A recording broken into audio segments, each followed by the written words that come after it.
ഇപ്പം മൗനമായി പ്രാർത്ഥിക്കേണ്ട സമയമാണ്. അച്ഛൻ പതുക്കെ പറഞ്ഞുകൊണ്ടിരിക്കുകയുള്ളൂ. നീ അത് നീ അത് ഈശോയ്ക്ക് സമർപ്പിച്ചുകൊണ്ടിരിക്കണം. നിൻ്റെ അവസ്ഥകൾ വീടില്ലാതെ സ്ഥലമില്ലാത്ത ആൾക്കാരുടെ വാടക താമസിക്കുന്നവരുണ്ട്. അന്യരാജ്യങ്ങളിലും അന്യ സംസ്ഥാനങ്ങളിലും പഠിച്ചിട്ട് അവരുടെ സിലബസ് മനസ്സിലാകാത്തതുകൊണ്ട് തോക്കുന്നവരുണ്ട്. അതുകൊണ്ട് പഠനം അവസാനിപ്പിച്ച് പോരാൻ ആഗ്രഹിക്കുന്നവരുണ്ട്. പൈസ ഒത്തിരി കൊടുത്ത കാരണം കുടുംബം കടത്തിൽ മുങ്ങി ഭയങ്കര പ്രയാസം അനുഭവിക്കുന്നവരെല്ലാം ഈ സമയത്ത് ഞാൻ ഓർക്കുന്നുണ്ട്. പലരും വിദേശത്തേക്ക് പോകുന്നതിന് വേണ്ടി വിസ പ്രോസസ്സ് ഇരിക്കുന്നവരുണ്ട്. ചില പൈസ കൊടുത്തിട്ട് പിന്നീട് അതിൻ്റെ വേണ്ടത്ര പേപ്പറൊന്നും കിട്ടാത്തവരുണ്ട്. ചിലർക്ക് ഓഫർ ലെറ്റർ മാത്രമേ കിട്ടുന്നുള്ളൂ. ചിലർക്ക് ഇൻ്റർവ്യൂ കഴിഞ്ഞു, പക്ഷേ വിസ കിട്ടണില്ല. അങ്ങനെ വ്യത്യസ്തമായ അവസ്ഥകളിൽ ഓഫീസുകളിലും അതുപോലെ തന്നെ തടഞ്ഞു വച്ചിരിക്കപ്പെട്ടിരിക്കുന്ന അവസ്ഥകൾ, ഓഫീസ് മുഖാന്തരം ഉണ്ടായിരിക്കുന്ന തടസ്സങ്ങൾ, അതെല്ലാം ഓർക്കുക. പരിശുദ്ധാമ്മ അതെല്ലാം ഏറ്റെടുത്ത് നിന്നെ സന്ധിക്കുന്ന സമയമാണ്. ഉടമ്പടി പൂർണ്ണമായിട്ട് മനസ്സുകൊണ്ട് അർപ്പിച്ച് സന്തോഷത്തോടെ ചെയ്യാനുള്ള കൃപയ്ക്ക് വേണ്ടി പ്രാർത്ഥിക്കണം. കാര്യം മെറിറ്റിലല്ല പല കാര്യങ്ങളും നടക്കുന്നത്. ഗ്രേസിലാണെങ്കിൽ തീർച്ചയായിട്ടും നിങ്ങളത് ഗ്രേസ് കൃപ ലഭിക്കാൻ ആവശ്യമായ ഉടമ്പടി നടപടികൾ സാങ്കേതികമായി ചെയ്ത് ഒപ്പിക്കാതെ ആത്മബന്ധത്തോടെ ചെയ്യാനാണ് ഈ പ്രാവശ്യം പറഞ്ഞത്.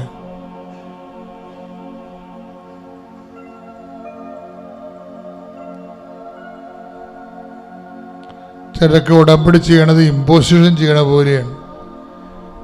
ഇമ്പോസിഷൻ ചെയ്യണ 100 പ്രാവശ്യം എഴുതും, 300 പ്രാവശ്യം എഴുതാനൊക്കെ പറയത്തില്ലേ? ഇങ്ങനെ എഴുതാൻ പറയുന്നതിൻ്റെ കാരണം എന്താണ്? എഴുതി പഠിക്കാനാണ്. ചില ആൾക്കാർ 100 പ്രാവശ്യം എഴുതും, പക്ഷെ പഠിക്കത്തില്ല.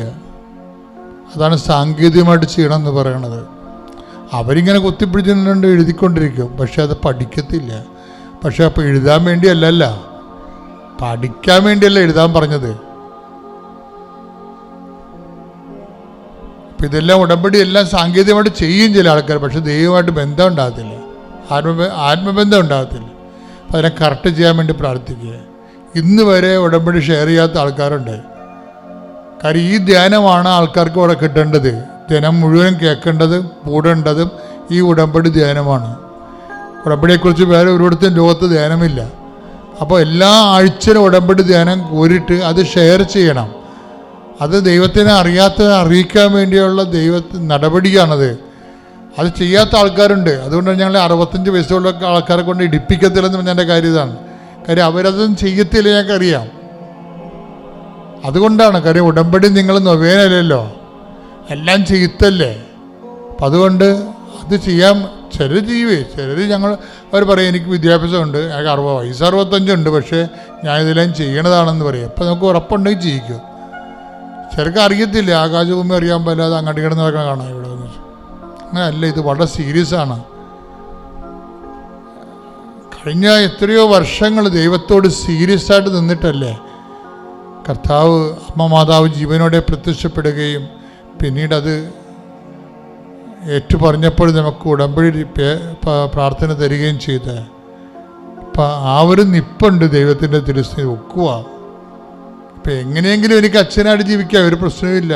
കുറച്ച് ആൾക്കാരെ അടക്കി കുറച്ച് പേരെ കെട്ടിച്ച് വിട്ട് അച്ഛനായിട്ട് ജീവിക്കാൻ പറ്റും, ഒരു പ്രശ്നമില്ല. ഇടവകയിൽ പോയിരുന്ന് കുറേ ആൾക്കാരെ കല്യാണം കഴിപ്പിച്ച് കുറേ പേരെ ജ്ഞാനസ്നാനം പെടുത്തി കുറേ കുടുംബ യൂണിറ്റിലും പോയി കഴിയുമ്പോൾ സംഭവം തീർന്ന് എടുക്കാൻ പറ്റും. പക്ഷെ അതല്ല പ്രശ്നം. നമ്മുടെ കയ്യിൽ വരുന്ന ഓരോ മനുഷ്യനെ ഈശോനെ അറിയണം. നിത്യതയിൽ അവൻ ഈശോയുടെ ജോലിയായി, ലോകത്ത് അവൻ ഈശോയുടെ പടയാളിയാകണം. അതിൻ്റെ ഒരു നിർബന്ധമുണ്ട്. അങ്ങനെ നിങ്ങൾ ദൈവത്തോട് നിർബന്ധം കാണിക്കണം. ദൈവികമായ ജോലി എന്നെ കർത്താവിനോട് എന്നെ ഒന്ന് അഭിഷേകം നിങ്ങളോട് പറഞ്ഞാൽ നിങ്ങൾ തലയിൽ കഴിച്ച് അമ്മ നിൽക്കണു, മധ്യസ്ഥം വഹിക്കുകയാണ്. കർത്താവ് നിങ്ങൾ അഭിഷേകം ചെയ്യുന്ന സമയമാണ്. ശ്രദ്ധിക്കട്ടെ, കർത്താവ് എല്ലാവരും സ്ഥിരസ്ഥിരം ഓൺലൈനിൽ പ്രാർത്ഥിക്കുന്നവർ ശ്രദ്ധിക്കുക. ഇപ്പോഴത്തെ തലയ്ക്ക് വെച്ച് അഭിഷേകത്തിൻ്റെ സമയമാണ്. കർത്താവ് ഇവരെല്ലാം നീ അഭിഷേകം ചെയ്യണമേ കർത്താവ്. കർത്താവ് ഇവരെല്ലാം അഭിഷേകം ചെയ്യണമേ കർത്താവ്. എല്ലാ മക്കളെയും അഭിഷേകം ചെയ്യണമേ കർത്താവ്.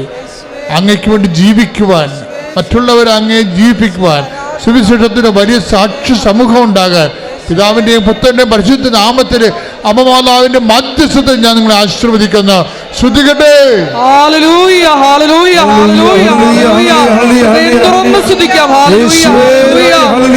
ഞങ്ങളെ അഭിഷേകം ചെയ്യണമേ എന്ന് പ്രാർത്ഥിക്കുന്നു. അപ്പോസ്തലന്മാരായി ഞങ്ങളെ അഭിഷേകം ചെയ്യണമേ എന്ന് പ്രാർത്ഥിക്കുന്നു. ലോകത്തിന്റെ അതിർത്തികളിലേക്ക് ഞങ്ങളെ അയക്കണമേ എന്ന് പ്രാർത്ഥിക്കുന്നു. ഹല്ലേലൂയ, ഹല്ലേലൂയ, മഹത്വം, മഹത്വം, ആരാധന, ആരാധന. ഹല്ലേലൂയ. സദയമേ തുടരെ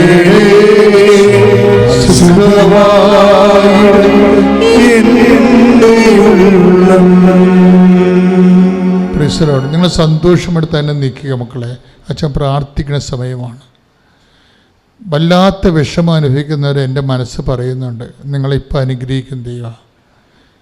എത്ര എഴുതിയിട്ടും പരീക്ഷ തോറ്റുപോകുന്നവർ, ആത്മവിശ്വാസം നഷ്ടപ്പെട്ടു പോകുന്നവർ, സാമ്പത്തിക ബാധ്യതകളെ നാണം കെട്ടിരിക്കുന്നവരുണ്ട്. കുഞ്ഞുങ്ങളുടെ മുമ്പിൽ പോയി, സ്വന്തം മക്കളുടെ മുമ്പിൽ പോലും തലയോർത്ത് നിൽക്കാൻ പറ്റാത്ത മാനസികാവസ്ഥയുള്ളവർ.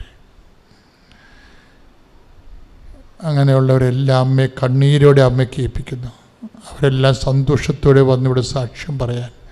അമ്മ ഈ നിമിഷം ഓൺലൈനിൽ ഇരിക്കുന്നവരെയും തീർത്ഥാടനത്തിൽ അമ്മയുടെ മുമ്പിൽ നേരിട്ടിരിക്കുന്നവരെയും നീ ശക്തമായി ആശീർവദിക്കണമെന്ന് പ്രാർത്ഥിക്കുന്നു. ശ്രദ്ധിക്കട്ടെ.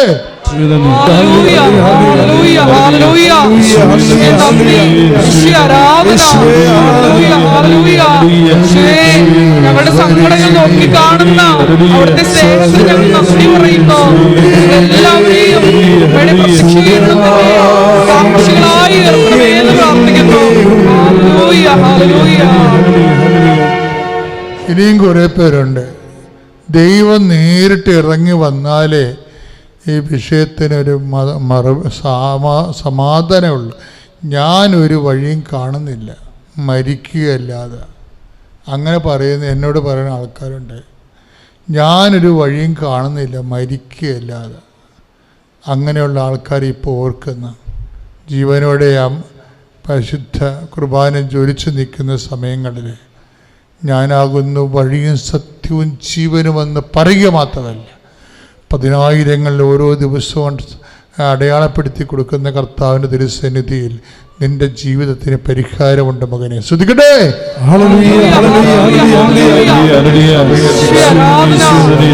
കർത്താവിന്റെ ഉന്നതമായ നാമത്തില്, സഭയുടെ അധികാരത്തിൽ, കുരിശിന്റെ അടയാളത്തില് മാരകമായ ദോഷങ്ങള്, തീരാവ്യാധികള്, വ്യഥകള് യേശുവിന്റെ നാമത്തില് വിട്ടുമാറട്ടെ. അതിനുള്ള പോംവഴികള് യേശുവിന്റെ നാമത്തില് അമ്മയുടെ മധ്യസ്ഥത്തില് തെളിഞ്ഞു വരട്ടെ. ശ്രദ്ധിക്കട്ടെ.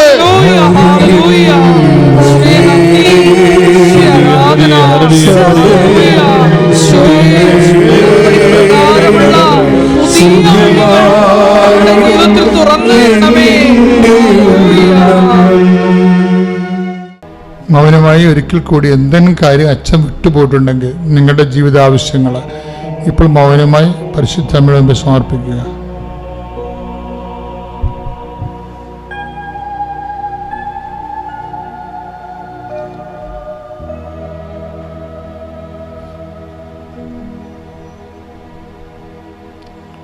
ഓരോരുത്തരുടെ വ്യൂസും അതുപോലെ തന്നെ അവരുടെ ഇൻകമൊക്കെ കൂട്ടാൻ വേണ്ടി നമ്മളെപ്പോഴും സ്ഥിരമായിട്ട് എപ്പോഴും ട്രോൾ ചെയ്യുന്നവരുണ്ട്. അപ്പം നിങ്ങൾ വെച്ചാൽ അവർക്കെതിരെ ട്രോളൊന്നും ചെയ്യേണ്ട കാര്യമില്ല, നമ്മുടെ ആത്മീയ കൃപയ്ക്ക് എതിരാണ്. നിങ്ങൾക്ക് നിങ്ങളുടെ അനുഭവങ്ങൾ പറയാം.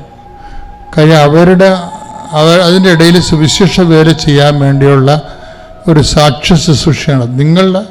നിങ്ങൾ അനുഭവിച്ച കൃപാസനം, നിങ്ങളിവിടെ വന്നപ്പോൾ നിങ്ങൾക്കുണ്ടായ ആശ്വാസവും ശക്തിയും അടയാളവും അതൊക്കെ നിങ്ങൾക്ക് കമൻ്റായിട്ടിടാം. അപ്പോഴെല്ലാവർക്കും അത് മനസ്സിലാകും കാര്യങ്ങൾ. അത് സുവിശേഷ വേല കൂടിയാണ്. അത് നമ്മൾ മറ്റുള്ളവരോട് പറയാൻ, ഇപ്പോൾ അവരോട് ട്രോളർമാരോട് മാത്രമല്ല ആരോടും പറയാൻ നമ്മൾ ബാധ്യസ്ഥരാണ്. ഇപ്പോൾ ഓരോരുത്തർക്ക് സ്വന്തമായിട്ട് വീഡിയോ ഇടുന്ന കണ്ടില്ലേ? എനിക്ക് അവരെ കണ്ടിട്ട് കൂടിയില്ല, പക്ഷെ അവർ മാതാവിലെ ജോലി ചെയ്ത് അവർ സ്വന്തമായിട്ട് വീഡിയോ ഉണ്ടാക്കി അവരുടെ അനുഭവങ്ങൾ അവർ ഇട്ട് ദൈവത്തെ മഹത്വപ്പെടുത്തുകയാണ്. അപ്പം അതുപോലെയുള്ള തെറ്റായ കാര്യങ്ങളെ പ്രചരിക്കാതിരിക്കുകയും തിന്മയുടെ ശക്തിയെ പ്രതിരോധിക്കാൻ നമ്മൾ ഇരുട്ട് കൂടുമ്പോൾ വെളിച്ചത്തിന് വിളക്കല്ല കത്തിച്ചു വെക്കേണ്ടത്. കൂടുതൽ ഇരുട്ടിനെ പഴിക്കുന്നതിനേക്കാളുപരി വെളിച്ചത്തിൻ്റെ ദീപവാഹകരായിട്ട് മാറാൻ നിങ്ങളുടെ സാക്ഷ്യവും നിങ്ങളുടെ അനുഭവവും അതിൻ്റെ കമൻറ്റ് ബോക്സിൽ ഇടുന്നത് നല്ലതാണ്, കർത്താവിനെ ലോകത്തിന് കൊടുക്കാൻ വേണ്ടി. ഇനി വേറെ ഒരു സൗഖ്യത്തെ ഉണ്ട് നെഗറ്റീവായിട്ട് ഉള്ളിൽ കരുതുന്ന ആൾക്കാരെ. 9:4 വായിച്ചുള്ളൂ മത്തായിയുടെ സുവിശേഷം. ശ്രുതികടെ ഹല്ലേലൂയ. മത്തായി 9:4. മത്തായി 9:4 വായിച്ചുള്ളൂ. അവരുടെ വിചാരങ്ങൾ ഗ്രഹിച്ച യേശു ചോദിച്ചു. അവരുടെ വിചാരം, അത് ഉള്ളിൽ കരുതിയ പാർട്ടിയാണ്. അവരുടെ വിചാരങ്ങൾ ഗ്രഹിച്ച് പറഞ്ഞേ. അവരുടെ വിചാരങ്ങൾ ഗ്രഹിച്ച യേശു ചോദിച്ചു. എന്താ ചോദിച്ചത്? നിങ്ങൾ ഹൃദയത്തിൽ തിന്മ വിചാരിക്കുന്നത് എന്ത്? തിന്മ വിചാരിക്കുന്നത് എന്ത്? ഏതാണ് എളുപ്പം? നിന്റെ പാപങ്ങൾ ക്ഷമിക്കപ്പെട്ടിരിക്കുന്നു, നിന്റെ പാപങ്ങൾ ക്ഷമിക്കപ്പെട്ടിരിക്കുന്നത് എന്ന് പറയുന്നതോ എഴുന്നേറ്റ് നടക്കുക എന്ന് പറയുന്നതോ? അപ്പോൾ എന്ത് സംഭവിച്ചാൽ ഇവര് പാപം ക്ഷമിക്കാൻ ഇവൻ ആരാണ് എന്ന് ഉള്ളിൽ കരുതി. ദാറ്റ് മീൻസ് അതെന്താണ്? യേശുവിലുള്ള അവിശ്വാസമാണ്. മനസ്സിലായില്ലേ? വിശ്വാസം ഉള്ളിൽ കരുതുന്ന രണ്ട് സംഭവത്തെ രണ്ടായിട്ട് കൗണ്ട് ചെയ്യും. ഒന്ന്, ഉള്ളിൽ കരുതുന്ന പോസിറ്റീവായിട്ട് കൗണ്ട് ചെയ്യും. അപ്പോഴാണ് അനുഗ്രഹം നടക്കുന്നത്. രക്തസ്രാവക്കാര രോഗി ഉള്ളിൽ കരുതി എന്താണ്? വസ്ത്രത്തിന് വിളിമ്പിലെങ്കിലും തൊട്ടാൽ താൻ സൗഖ്യം പ്രാപിക്കും. ഇനി ഈ നിയമജ്ഞനും ഫരിസേരും എന്താ ചെയ്തത്? ആ തറവാട് രോഗിയെ സുഖപ്പെടുത്തുമ്പോൾ അവൻ്റെ പാപങ്ങൾ മോചിക്കുന്നു എന്ന് പറഞ്ഞപ്പോഴേ പാപം മോചിക്കാൻ ഇവൻ ആരാണ് എന്ന് ഉള്ളിൽ കരുതിയപ്പോഴേ യേശു എന്തെടുത്തത്? അവിശ്വാസമായി കരുതി. അതാണ് വിശ്വാസം. മനസ്സിലായില്ലേ? അപ്പോൾ ഉള്ളിൽ കരുതുന്നത് നെഗറ്റീവ് ആണെങ്കിൽ ദൈവം കൗണ്ട് ചെയ്യണത് അവിശ്വാസമായിട്ടാണ്. വളരെ ശ്രദ്ധിക്കണം മക്കളെ, സീരിയസ് വിഷയമാണ്. നിങ്ങൾ ഉള്ളിൽ കയറണത് നെഗറ്റീവ് ആണെങ്കിൽ കർത്താവ് അത് കൗണ്ട് ചെയ്യണത് എന്തായിട്ടാണ്? അവിശ്വാസമായിട്ടാണ്. സാങ്കേതികമല്ലാതെ പിന്നെ എങ്ങനെയാണ് ചെയ്യേണ്ടത്? ബൈബിൾ എന്താ പറയണത്? സന്തോഷത്തോടെ പോയി തനിക്കുള്ളതിലാവട്ടെ. മത്തായി സുവിശേഷം 13:44 സാങ്കേതികമല്ലാതെ എണ്ണിച്ചുട്ട് സാങ്കേതികമല്ലാതെ ഒപ്പിച്ചുണ്ടാക്കാതെ പിന്നെ എങ്ങനെയാണ് ദൈവപൈതൽ ഈ വിഷയം ചെയ്യേണ്ടത്? മത്തായി 13:44 എന്താ പറയണത്? സ്വർഗരാജ്യം വയലിൽ ഒളിപ്പിച്ചു വെച്ചിരിക്കുന്ന നിധിക്ക് തുല്യം. അത് കണ്ടെത്തുന്നവൻ അത് മറച്ചു വെക്കുകയും സന്തോഷത്തോടെ പോയി. സാങ്കേതികമായിട്ടല്ല, മനസ്സിലായ? ഇതാ വിഷയം. നമ്മൾ അതിൻ്റെ അത് ഉപയോഗിക്കുന്ന വാക്കുകൾ നോക്കണം. ഇതൊന്നും ഞാൻ ചിന്തിച്ച് എടുത്ത കാര്യമല്ല. ഇപ്പം ഈശോ ഓൺലൈനിൽ നമുക്ക് തരുന്നത് ഞാൻ നിങ്ങൾക്ക് പകർന്നു തരുന്ന പരിപാടിയാണ് നടന്നുകൊണ്ടിരിക്കുന്നത്. അതായത് സാങ്കേതികമായിട്ട് ചെയ്ത വരൾച്ച ഉണ്ടാകും, ഉടമ്പടി പിൻപിടുത്തം ഉണ്ടാകും. അപ്പം നമ്മൾ ചെയ്യുന്ന എന്താ ചെയ്യേണ്ടത്? വായിച്ചോളൂ മോളെ. സന്തോഷത്തോടെ പോയി തനിക്കുള്ളതെല്ലാം വിറ്റ് ആ വയൽ വാങ്ങുകയും ചെയ്യുന്നു. അതായത് ഇതിൻ്റെ അകത്ത് വെച്ചിരിക്കുന്നൊരു വിഷയമാണ്. ഈ 10:44 ഇപ്പോൾ വായിച്ചുകേട്ടത് എന്താണ്? ദൈവരാജ്യം എന്ന് പറയുന്നത് വയലിൽ ഒളിഞ്ഞു കിടക്കുന്ന ഒരു നിധിയല്ല, ഒളിപ്പിച്ച് വെച്ചിരിക്കണ നിധിയാണ്. കൈയടിച്ച്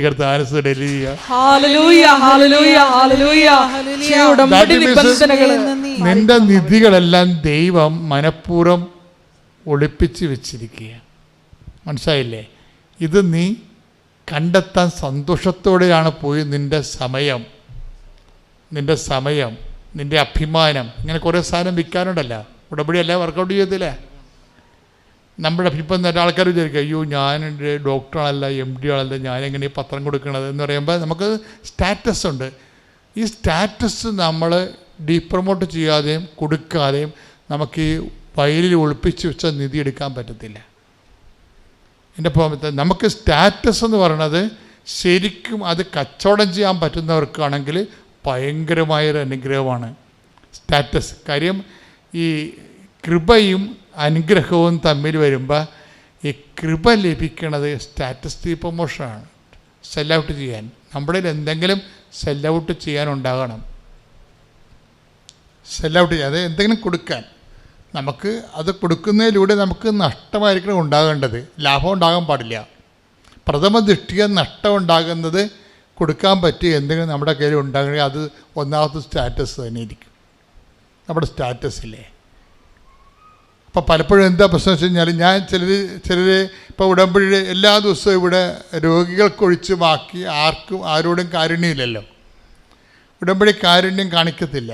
ഉടമ്പടി രോഗികളോടും അങ്ങനെ കാണിക്കുന്നില്ല കാരുണ്യം. കാര്യം എനിക്ക് കിട്ടിയിരിക്കുന്ന നോട്ട് ഏറ്റവും വലിയ കാരുണ്യം എന്ന് പറയുന്നത് ക്രിസ്തുവിനെ കൊടുക്കുക എന്നുള്ളതാണ്. മാനുഷ്യമായി നീ കാണിക്കുന്ന കാരുണ്യമല്ല. ക്രിസ്തുവിനെ ഒരാൾക്ക് കൊടുക്കാൻ ഒത്തില്ലെങ്കിൽ പിന്നെ കാരുണ്യം കൊണ്ട് എന്താ പ്രയോജനം? ക്രിസ്തുവിനെ കൊടുക്കണം. ഇപ്പോൾ രോഗികളാണ്, ദേത്സൊക്കെ നിങ്ങൾ ആദ്യം പോയി ആരെങ്കിലും ബന്ധുക്കൾ വന്ന് ഉടമ്പടി എടുക്കാൻ പറയും അവരോട്. എന്താ കാര്യം? സംബഡി ടു, അതായത് നിങ്ങൾ ആശുപത്രിയിൽ പോയി ചില സമയത്ത് ഒരു മാസം താമസിക്കുകയും ചിലപ്പോൾ ആൾക്കാർ മാറി മാറി അവിടെ നിൽക്കുകയും ചെയ്യും അല്ലേ. ഇവിടെ മാറി നിൽക്കേണ്ട, രോഗിനെ ഒന്ന് ഇരുത്തിയിട്ട് നിങ്ങൾ മോളിൽ പോയി ഒരു ഉടമ്പടി എടുത്താൽ മതി. അത്രയുമെങ്കിലും ഇൻവെസ്റ്റ് ചെയ്യാനുള്ള കപ്പാസിറ്റി ഉണ്ടെന്ന് ഞാൻ നോക്കത്തുള്ളൂ. ഈ ബന്ധുക്കൾ രോഗിയാണെന്നൊക്കെ പറഞ്ഞു വരുമ്പോഴേ എനിക്കങ്ങനെ ഒരു സങ്കടവും വരത്തില്ല. ഞാൻ പറയുമ്പോൾ ഉടമ്പടിയിൽ വരാൻ പറയും.